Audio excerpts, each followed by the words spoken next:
People deluded. Now Arsenal's under 18s on Saturday, I believe, defeated Aston Villa's under 18s 2 goals to nil, and it was a good game. And I must say I was impressed. I like watching our young players. I like how they play, and it was a real good game of football. And it was 2-0, finished 2-0. It could have finished 3. In the I think it's at the end of the just before the end of the first half. Good play down the left between Musa and our left back, and our left back was brought down. And Swanson, forgive me if I'm wrong. Is that his name? Can't even remember his name. Forgive me if I'm wrong. But he failed to convert from the spot. But he had a good game, and he sadly had to come off with injury, I believe, towards the end. But he had a good game, so let's not dig him out. I was impressed with how we played. Aston Villa got an underrated academy. They produced some good players, some good technically based players, and I think they showed that. I feel it was a real good game of football. From the initial 10 minutes, I feel both teams had a goal. If you were to push on it, I know stats might not back it up, but I feel we had more quality in possession. I felt definitely with Arthur Okonkwo and the rest of the defence was playing lovely football out from the back. I felt Vontae Daly-Campbell played well as well, especially in the second half, but he probably conceded a couple of fouls he didn't need to. But we was playing alright. I feel we didn't really let Villa out of their own half. I feel there was a spring in our step. I feel our ball playing was there. I feel people were playing in, I wouldn't say unusual roles, but in terms of their development, it was a bit crazy because Coyle was playing, Trey Coyle, the player I like, was playing through the middle as a 9. Greenwood was on the flanks. Now both of them can do either role, but you would have thought Greenwood up front, Trey on the right or in the 10 position, which Ben Cotterill, who played very well in that game, in that role, played. And he's one thing I like about him. He's very energetic. But yeah, we were doing good, man. I felt we were really exploiting the flanks. I feel, like I said, Musa is probably the essential midfielder as he gets older, but he's exploiting it well and he's linking up with his teammates. I feel we're playing together some good 1-2s, and we probably deserved our goal. We're splitting their defence. It's a lovely move for our goal. It starts with the keeper, Okonkwo. It goes to our left. It goes to our left back. I can't remember the midfielder it falls upon, but it's like 4 or 5 passes. I could see the goal developing because Greenwood's on the right hand side, their left. Their left back is over covering. I was a fullback, not to his standard. I never played academy football, but you can see things developing. He's over covering with his centre half to the point where they almost look like a back three. What does that happen? What happens because of that, people? You vacate space, especially if your attacker is technically gifted and would want the ball. The ball falls to Greenwood. Greenwood cuts in and he hits it, and it's a good strike. And it's 1-0. He finds the top corner, near post top corner, and it's 1-0, and it's a good goal for us. And then after that, I'll give Villa credit. They woke up a bit more. They stopped respecting us, and they could have initially scored a quick succession. We did probably the only criticism I have is we did probably allow them too many chances out of nothing that could have really harmed us. But literally, we scored in the 10th minute, 9th, 10th minute, and then initially straight after they have an effort. Their player probably should have done better.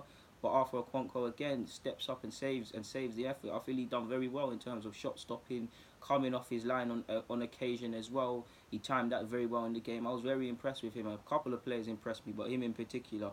So yeah, we're doing our thing, man. We're beginning to get on top of them. We're playing that cute Arsenal football that we've been ingrained and accustomed to see. Villa are still posing efforts and stuff, but I feel as the game goes on, probably 15-20 minutes or just beyond that, they're pressing better. They're getting men forward. They're probably pushing their, at the risk of being hit on a counter attack, they're pushing their back line and their defensive shape a bit higher to have a go. And for me, it's really a good game of football. Really exhibition stuff. I felt at times as well it was a bit scrappy, a bit bitty, a bit non-Arsenal and Villa at times, but it was a good game of football between the sides, man. Villa had many half chances that they probably could have converted. 18th minute, Musa was doing a lovely little bit of play down the left hand side, but it got converted into nothing. I think Matt Smith shot just wide. But we're having chances. The only criticism I'd probably say is for all our possession and for the swagger we're playing with, probably need to test the keeper a bit more, because I did think there was more goals in the game for both sides, to be honest. I feel even at 1-0, Villa should have thought they could have got something from the game, because it was an open game of sorts. It wasn't completely open, but it was open of sorts.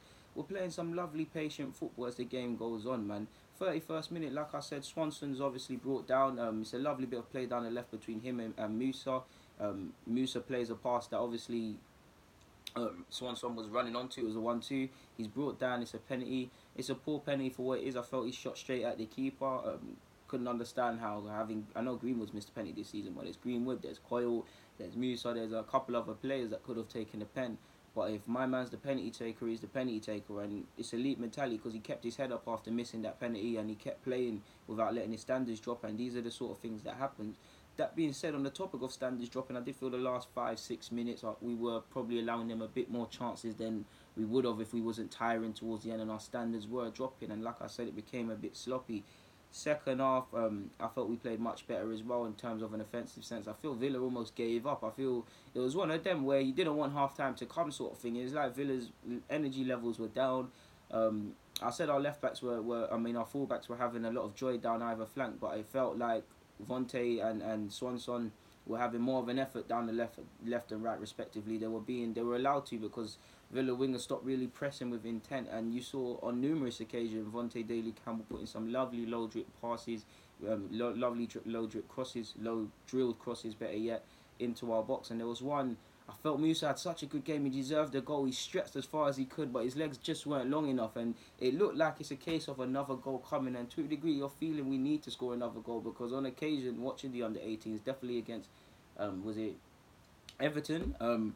All possession doesn't equal winning, because you've actually seen us drop points within the last 2 games, and it did feel like I wouldn't say it felt like it, but I had that in the back of my mind that if Villa score, they can do something. Because I did feel, for what it's worth, I feel their number 9, I don't know his name, was a handful to deal with. He was a physical presence. He was working the channels. He was really giving us problems, and we were playing out from the back at times. But I did feel we were getting lucky, because we were probably overplaying or knocking balls into positions where we really shouldn't have. And if we did that in a professional game or at a high level, the opposition might make you pay for it. Greenwood putting a teasing cross in the 53rd minute. Another ball from Vontae in the 58th minute, probably the best one I saw from him.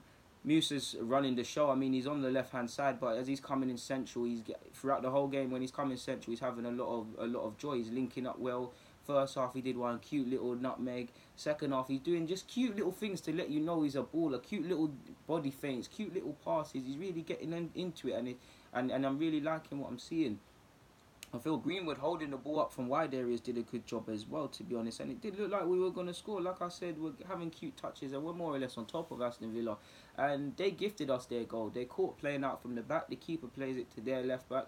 The left back is playing balls into dumb areas. If you're going to play balls like that, you need to make sure it's got 100% conviction. It's an underhit pass. Ben Cotterill, like I said, full of energy, full of aggression. He's like a Duracell battery, a mini pocket rocket. He's never doing. He's always doing things with energy, and he just simply runs onto it. Literally, just from pressing, running onto it. It's a poor mistake. He latches onto it, and it's a good finish into the far corner. It's a cheap goal from Villa. If I was Villa, I'd be livid. I'd be upset, because now you've dug in yourself a hole that doesn't really need to happen. A somewhat self-inflicted hole of sorts. Well, it is what it is. From an Arsenal perspective, it's 2-0. Obviously, as the game went on, there was a couple of opportunities we could have added to that, a couple near misses and things like that. We had 21 shots, 4 corners, and 49% possession. So Villa had more. So that's even more impressive for me, because less possession winning the game, which can't be said for all our results at this level. It shows you how stats can be misleading, because Villa had more possession statistically, but I can't see it, people. Like, it really felt like while I said Villa in the first half had enough encouragement to get something out of the game, I feel we were on top. And like I said, man, where the first team let me down on Saturday, at least the under-18s, the young lads showed me some promise, man. Like I said, I was impressed with everyone, but if I had to probably name drop people, I think his name's McGuinness, the centre half. I feel he had a good game for us. I feel Cotterill playing in the 10 role had a good game for us, full of energy and deserved his goal. I feel Musa had a good game on the left and drifting inside for us.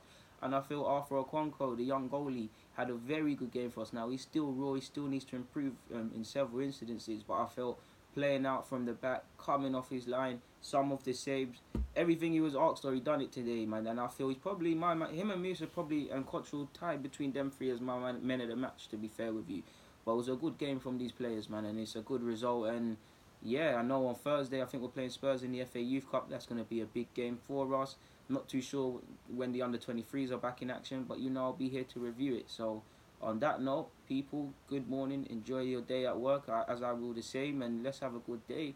But at least when you're watching this, you've got your daily dose of what's been happening in regards to the youth level at Arsenal, something that you lot think is a niche of mine. So on that note, people, deluded, stay safe. I'm out. Thank you for watching and viewing.